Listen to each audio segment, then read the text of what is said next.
자, 지금 한간에는요, 리디노미네이션이라고 해가지고, 그 화폐 개혁에 대한 이야기가 파다하게 나오고 있습니다. 저보고도 이 문제를 좀 지적해달라고 여러분들이 이야기를 하셨어요. 제가 기억나는 이제 화폐 개혁은 제 아주 어릴 때 그 돈을 그 10환이라고 해놓고는 1원, 그리고 100환이라고 해놓고는 10원으로 쓰더라고요. 그래서 제가 이거는 왜 이러냐고 이야기를 하니까 어른들이 화폐 개혁을 해서 돈이 그렇게 됐다.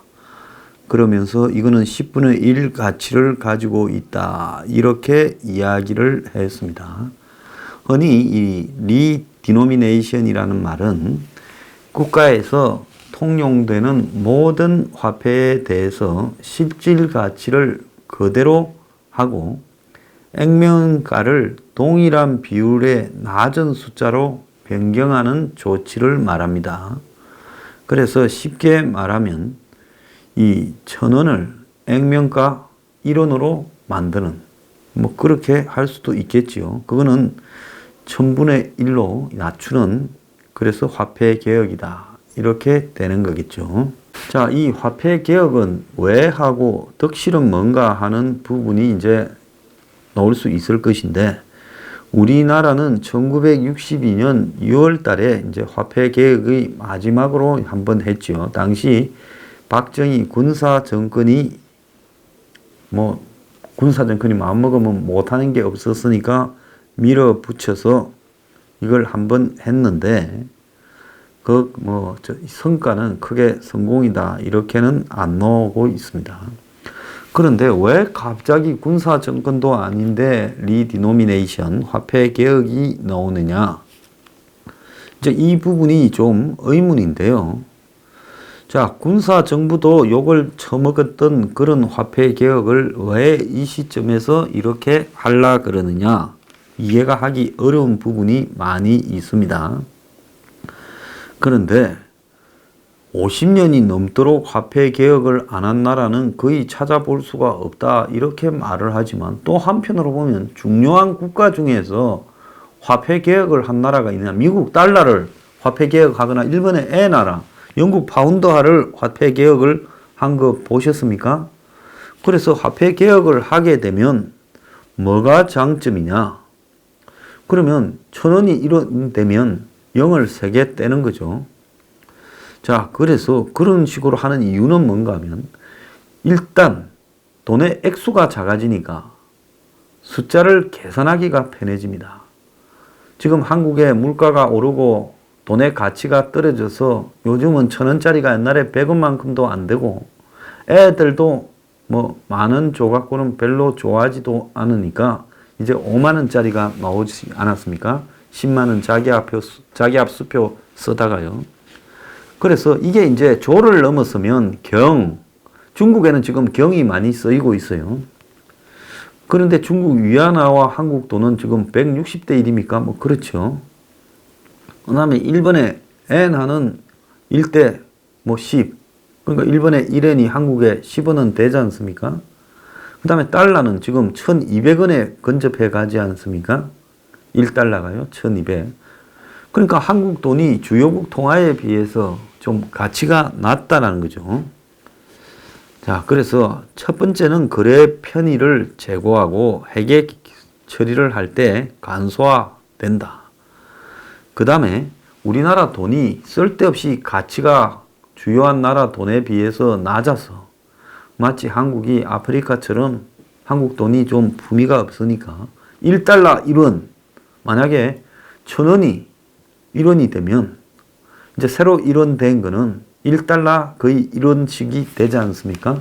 그러면 마치 한국이 경제 강국처럼 보이는 대외 위상 제고가 있다. 그 다음에 이런 식으로 돈 단위가 화폐 개혁으로 확 낮아지면 인플레이션 기대가 좀 차단된다. 그리고 부패와 이조 지폐가 방지된다. 지하 경제가 양성화된다. 이런 부분이 있고요. 단점은 갑자기 화폐 단위가 바뀌면 엄청난 혼란과 불안이 있다. 그리고 이제 사람들이 돈 단위가 바뀌기 직전에 부동산 투기를 하든가 그 돈을 막 지금 장롱 안에 있는 걸 꺼내가지고 써버릴 거다. 그리고 화폐 주조 비용이 상당히 증가할 거다. 새 화폐를 만들어야 되니까. 그 다음에 이제 구화폐를 어느 시점까지는 쓰고 뭐 어느 시점부터는 못 쓰게 하는 이런 부분이 있지 않겠습니까? 그러니까 교환 비용이 많이 들어갈 거다. 왜냐하면 그걸 바꿔주는 게 은행마다 다 줄을 서서 일이지 않겠습니까? 그래서 독재 국가들이 주로 화폐 개혁을 해요. 터키, 모잠비크, 짐바브웨, 뭐 인플레이가 몇백 프로, 몇천 프로, 몇만 프로는 예사고 몇십만 프로씩 되는 나라들. 그리고 북한이 몇 년 전에 화폐 개혁을 했다가 실패로 돌아가서 이 총살시켰다죠. 그 화폐 개혁의 책임자를요. 근데 북한이 화폐 개혁을 한 이유 중에 하나는 북한의 이 정권이 배급이나 이런 걸 제대로 안 하다 보니까 지방에는 장마당이 커지고 밀무역이 커지면서 민간 중에서 돈을 많이 가지고 집에 북한에는 뭐 은행에 넣어놓으면 뺏길 수도 있으니까 재놓고 있어요. 땅 파서 숨겨놓든지. 한국에도 보면 과거에 이 인터넷 도박해서 돈 번 놈이 저 마늘밭 밑에 100억 이상 되는 돈을 숨겨놨다가 나와가지고 경찰이 밭을 다 파헤치고 난리가 났지요. 그래서 그 숨겨놓은 돈을 당시 김정일이가 전부 밖으로 꺼내기 위해서 자 언제부터 가짜 돈은 못 쓴다. 옛날 돈은 못 쓴다. 그리고 얼마까지만 바꿔준다. 이랬으니 갖고 있던 사람들이 다 그걸 내놓고 난리 법석이 나지 않았겠습니까? 그런 걸 겨냥한다라는 거죠. 자, 그런데 중요한 것은 회계 처리가 간단해졌다. 돈 단위가 낮아지니까. 그런 거는 이유가 되겠지만은 한국 같은 자본주의 자유시장 경제에서 지하 경제가 화폐 개혁을 해서 양성화된다. 이게 가능하겠는가? 저는 오히려 그렇게 될 바에야 결국은 부동산 투기 등이 아주 그냥 극성을 부리지 않겠는가 이런 생각을 합니다. 북한 같은 경우에도 물가가 폭등했는데요. 물가가 그러면 왜 화폐 개혁을 했을 때 폭등하는가 하는 의문이 있습니다. 자, 만원 하던 이제 밥을 1대 1000으로 이제 1000대 1로 화폐 개혁을 하면 만원짜리가 이제 10원짜리 밥이 되지요. 그렇게 되면 가격은 같은 것 같은데 사람이 다 느끼는 심리가 어제는 만원 주고 먹었는데 오늘은 10원 주고 먹구나. 그러니까 소비자들이 마치 카드를 들고 다니면 현금을 딱 100만 원 줘서 쓰고 다니라면 잘 안 쓸 사람들이 카드에 100만 원을 채워놓고 쓰라면 막 쓰지 않습니까?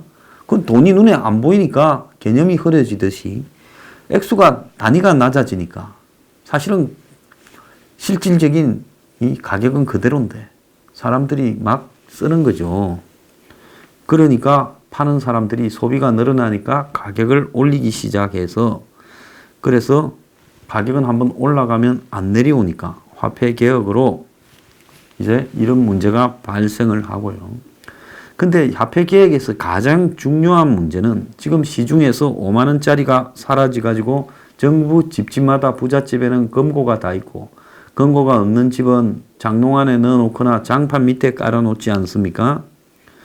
그래서 이런 사람들이 화폐 개혁이 단행되면 이제 새 지폐를 가지고 이제 새 돈으로 바꾸는가 아니면 금으로 바꾸든가 이렇게 하겠지요. 자, 그래서 그 사람들이 돈이 시중으로 나와라고 화폐 개혁을 하는데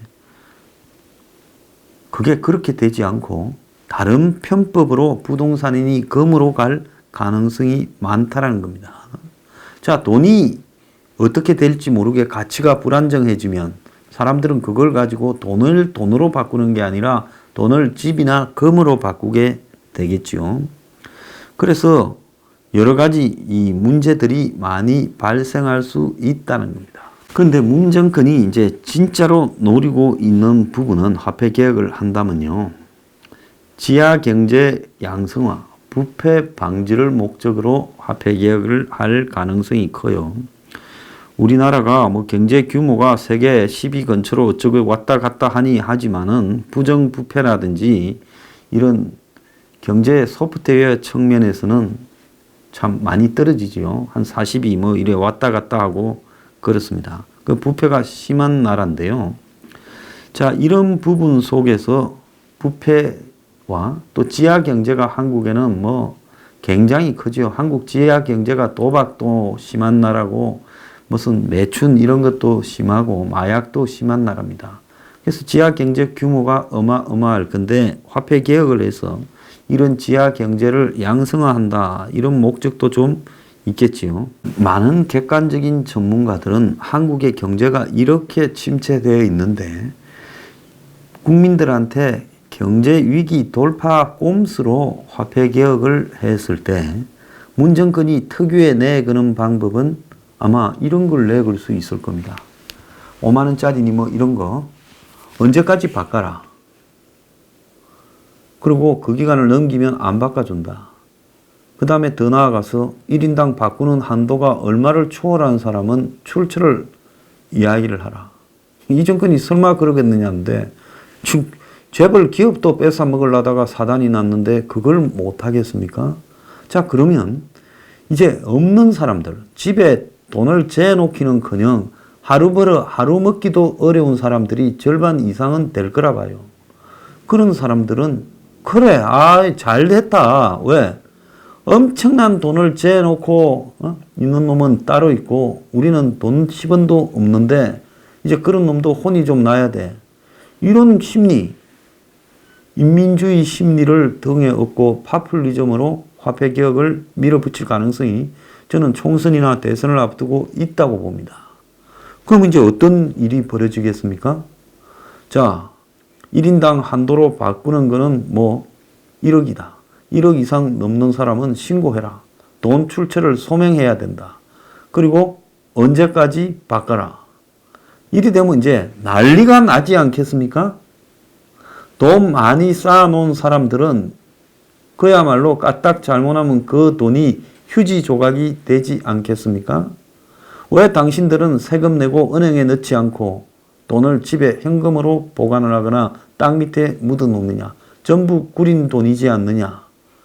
자, 이렇게 되면 이제 이 사람들이 돈을 디스카운트해서 금의 시세보다 훨씬 비싸게 주고 살거나 건물로 사고 심지어 남맹이로 하고 온갖 혼란이 벌어질 건데 그런 모습들이 없는 사람 입장에서는 통쾌하게 느껴질 수 있다는 겁니다. 그러니까 이 정권은 다 지지를 받는 게 아니라 51%만 지지를 받는 일이면 제가 볼 때 하늘에 별도 따오겠다고 할 사람들이라고 봅니다. 근데 이 화폐 개혁이란 말이 요 근래 깊숙하게 논의되는 이유 중에 하나가요. 누가 이 말을 갖다가 끄집어내기 시작했냐.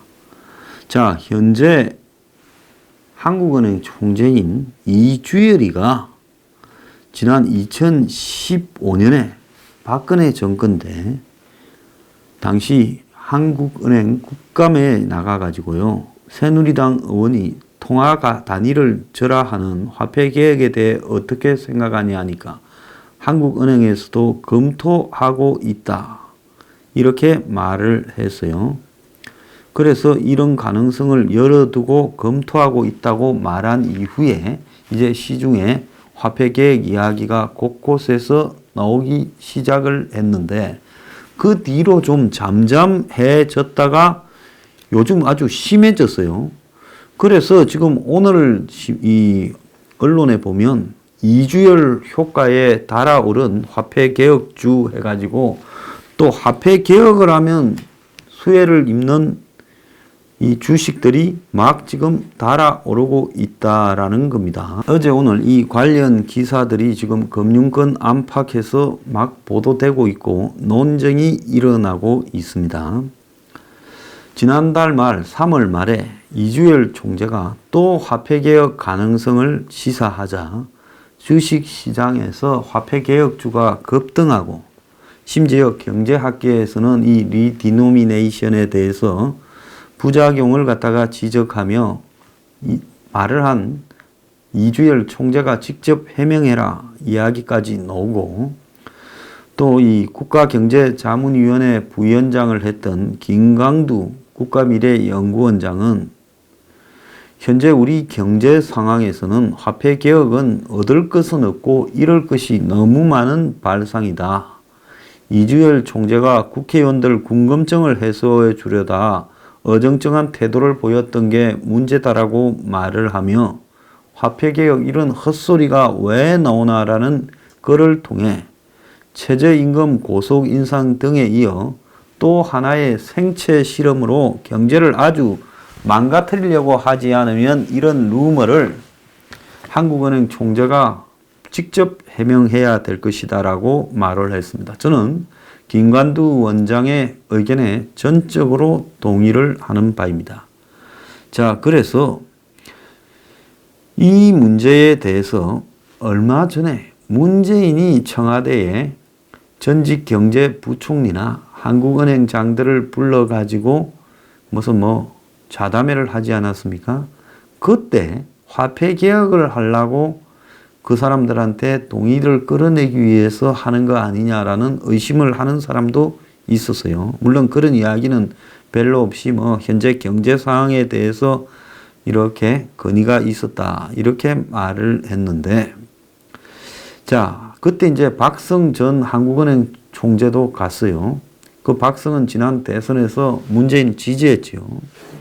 그래서 한국은행이 노무현 정권 시절에도 박성이 지금 한국은행 총재를 할 때 이 화폐 개혁에 적극적으로 의욕을 보이다가 그 뒤부터는 잠잠해졌어요.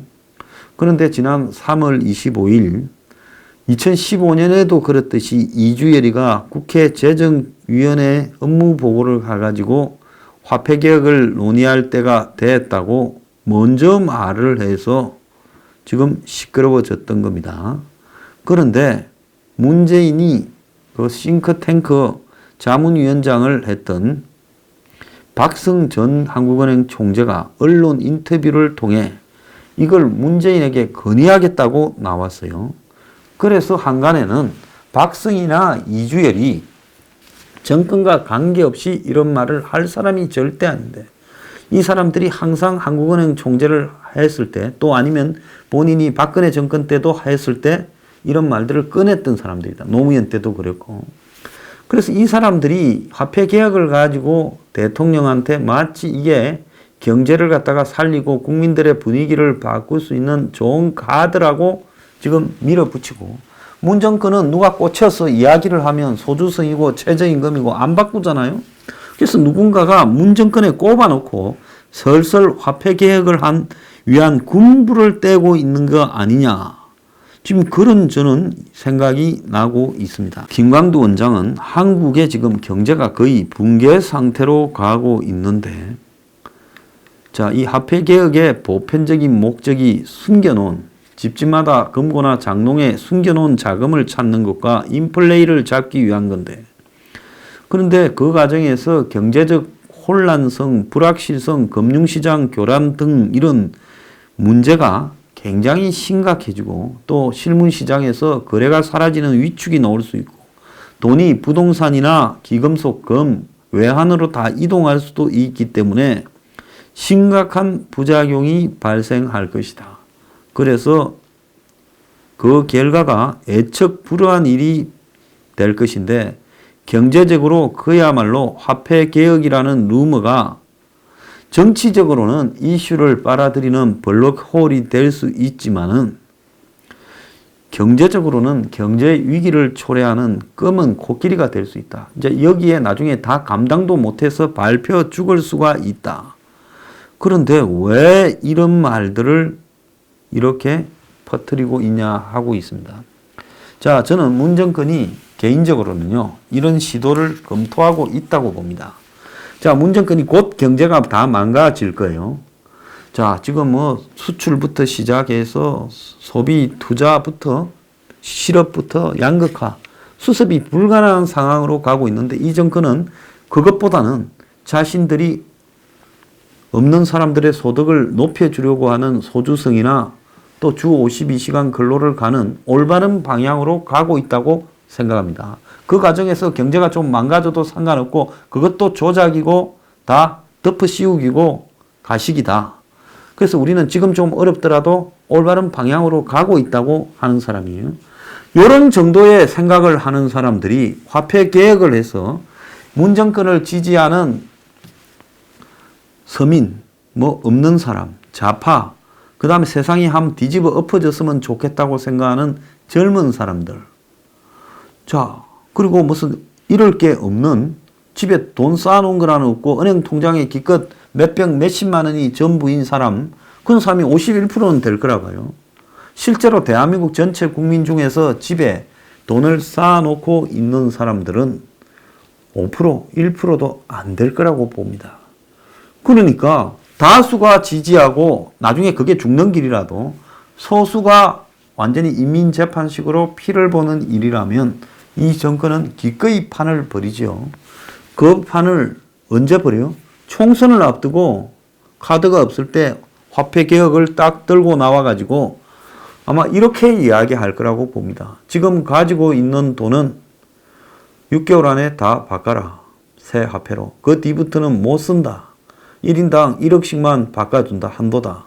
그리고 나머지 가지고 있는 사람은 그 돈의 입수 경위에 대해서 다 해명을 하고 세금을 내야 될 거다. 자, 그리고 해명이 안 되는 사람은 법적 조치를 취할 수도 있다. 이렇게 가면요. 어떻게 되겠습니까? 이거는요. 화폐 개혁이라는 게 초법적 상황이 벌어질 수 있는 겁니다. 그래서 대한민국의 저 뛰어난 정치꾼들이 박정희 정권이 62년에 쿠데타하고 바로 다음 해에 이걸 갖다가 밀어붙였어요. 그러니까 할 수 있었던 겁니다. 그런데 지금 명색이 문민정부에서 화폐개혁을 밀어붙이겠다는 이 발상이 얼마나 위험한 겁니까?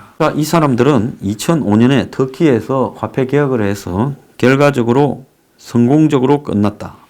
그래서 대한민국에서도 이 일을 할 수 있다라고 생각을 할 겁니다. 근데 궁극적으로 노리는 거는요, 화폐개혁을 통한 인민재판을 다수의 없는 사람의 카타르시스를 이렇게 높여주고, 그러면서 화폐개혁 과정에서 대대적인 부패 척결을 이렇게 주장하고 지하경제 암시장을 두들겨 잡겠다라고 나올 가능성이 있습니다. 문 정권이 화폐개혁을 할 가능성을 우리는 예의주시하면서요, 이 문제에 대해서 항상 김을 빼고요, 조심해야 됩니다.